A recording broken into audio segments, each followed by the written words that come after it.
मी शेतकरी पुत्र आहे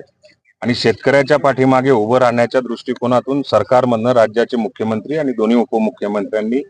मला संपूर्ण महाराष्ट्रामध्ये हे आढावा घेण्यासाठी प्रामुख्याने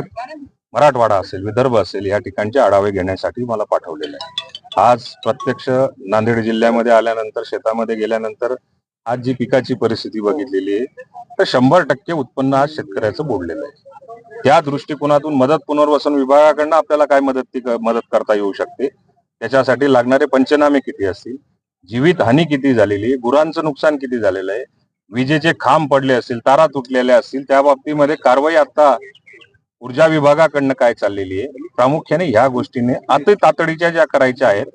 त्या आज केलेल्या आहेत। नांदेड जिल्ह्यामधला जो मी काय आता अहवाल घेतला, जवळपास 4.5 लाख हेक्टर पर्यंत जमिनीचं नुकसान झालेल्याचं मला आतापर्यंत निदर्शनास आलेलं आहे।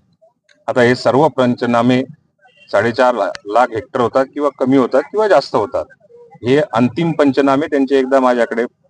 प्रारूप त्यांनी साधारण अंदाज सांगितलेला आहे, परंतु अंतिम पंचनामे झाल्यानंतरच हा आकडा आपल्याला कळेल आणि मग त्यानंतर राज्यातली सगळी